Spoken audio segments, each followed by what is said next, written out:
my love. So, ito na yung araw na hinihintay natin, yung pinagplanuhan natin ng isang taon. So, nandito na tayo, standing next to each other in front of our family and friends, honoring the Lord and obeying His command. Kinagabay, nag-iisang tiyak sa isang libong duda. Love, eto na yun. Maraming salamat, Panginoon, dahil nandito ako. Hinarap mo ako sa taong mamahalin ko habang buhay. Sasamahan sa hirap at ginhawa, lungkot at saya. Nangangako ako na lagi kitang iintindihin, uunawain at lalong susundin sa mga desisyong alam ko ikaw ang tama. Mar, thank you. Thank you, thank you. Thank you, thank you, thank you, thank you. Thank you, thank you. Ton, Just, thank you.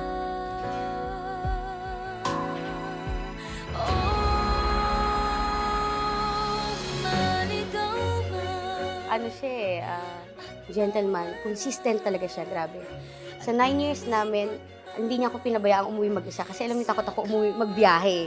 Talagang kahit saan kami magpunta, hahatid niya ako hanggang makasakay ako ng tricycle. Kahit malayo yung way niya, magto-two-way siya, okay lang. Maihatid niya lang ako kasi di talaga ako makakauwi. Kasagutan, awat ka na. Grabe, nakakainis. Super naksis mo. Oh, Eileen, may asawa ka na, magpapabait ka na. Mabait naman mo. Ayaw na umiyak. Ang sabihin mo. Oh, huwag magpabayaan yung sarili mo. Ay, walay ka na sa amin. Magkatabi Yan na lang. tayo ng bahay. Yan lang, Yun na naman. Love you pa. Kay tagal ng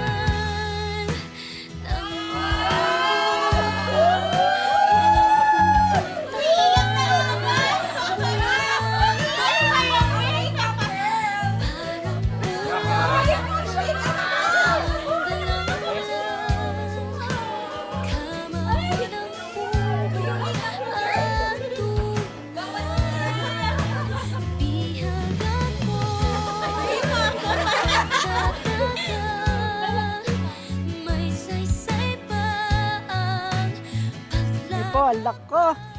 Siya lang sa bawat lakad, siya kasama ko. Tapos hindi na kayo magkakasama. Hindi, kung dyan lang naman ako. Sana po, huwag kang magbabago. Huwag mo ano si Ellen. Huwag mo ano si Ellen. Mabait naman si Ellen eh. Basta huwag kayong mag-aaway. Pag-uusapan nyo lahat para maganda buhay. Sana pagka nakagad kayo para makapag-alaga kami na apo.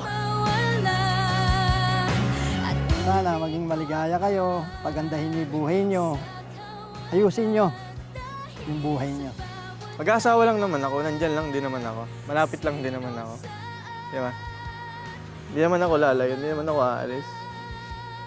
Pag may kailangan kayo, pupuntahan ko lang naman kayo. Yun lang. Maraming salamat. Greg, Ajay,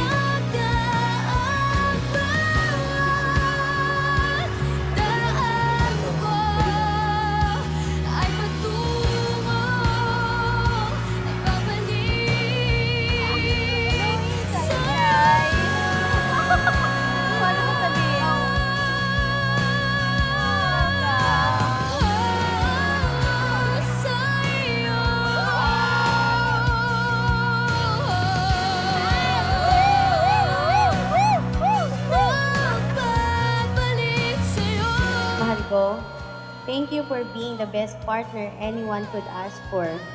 I always pray and thank God for having you as my best friend, my partner, my life, and now my husband. papasalamat ako dahil sa panahong hirap at magulo ang isip ko, nandyan ka para ayusin ako. Pinapangako sa iyo at sa magiging mga anak natin na ibibigay ko ang lahat ng kaya kong ibigay, aalagaan at mamahalin ko kayo hanggang dulo. Maraming salamat sa 9 na taong pinagsamahan natin, na ngayon ay panghabang buhay na. Ikaw ang nag-iisang tiyak sa libong duda ng buhay ko.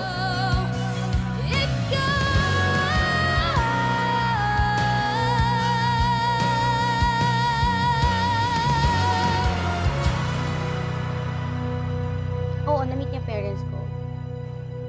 Sobrang bait ni Mama noon. Lagi siyang upo pa lang ako, may pagkain na. Buhay pa ma'am ko nun eh.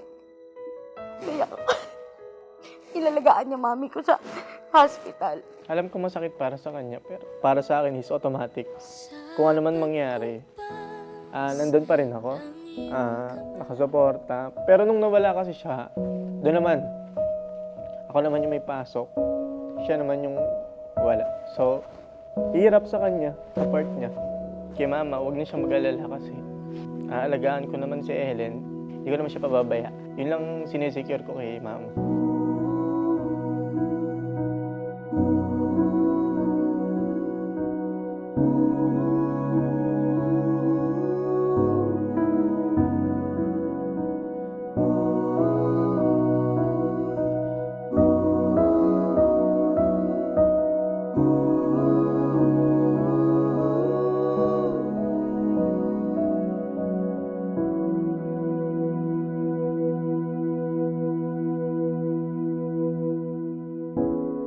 Nobody knows just why we're here.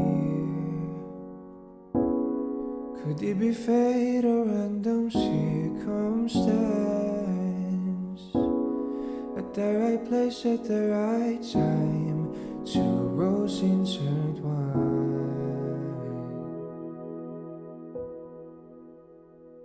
You are my greatest blessing and my answered prayer. Saksi ka sa lahat ng pinagdaanan ko. You were there through ups and downs. God knows na sobrang grateful ko for having someone like you. Lagi ko nga sinasabi that I am not lucky, but I am blessed for having you.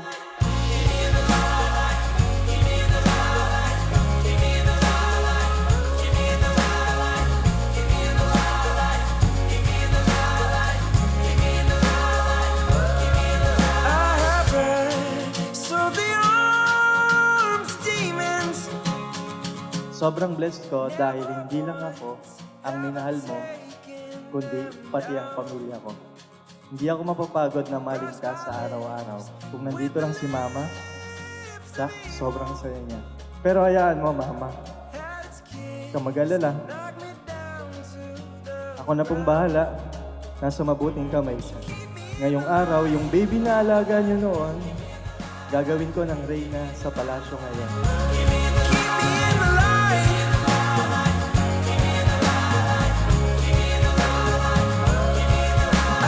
Thank you for choosing to love me.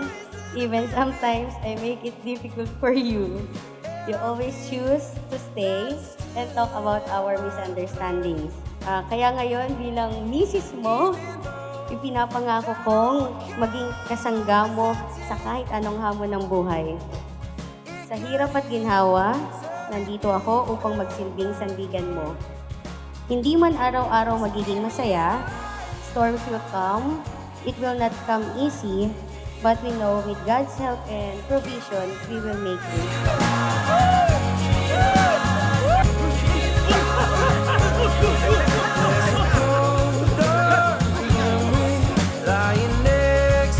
Napol at Len, huwag kayo mapapagod mahal, huwag rin kayo mapapagod magbigay. At ibigay ang nararapat na pagmamahal at paggalang sa asawa. We will make all our dreams come true as long as we follow the Lord. Our love and faithfulness will remain. I may not be a perfect wife, but I vow to you that I submit to you wholeheartedly. I will become better for you and to our future children. I will respect you and always choose to love you every single day for the rest of my life.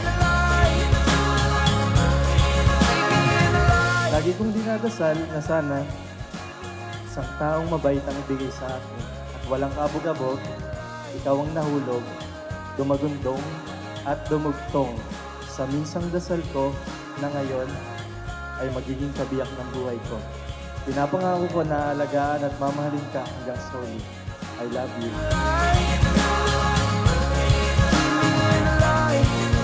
Pinabutyat ng inyong pag-asama sa mata ng Diyos at ang tao isa. Napol, maaari mo nang halikan Excellent.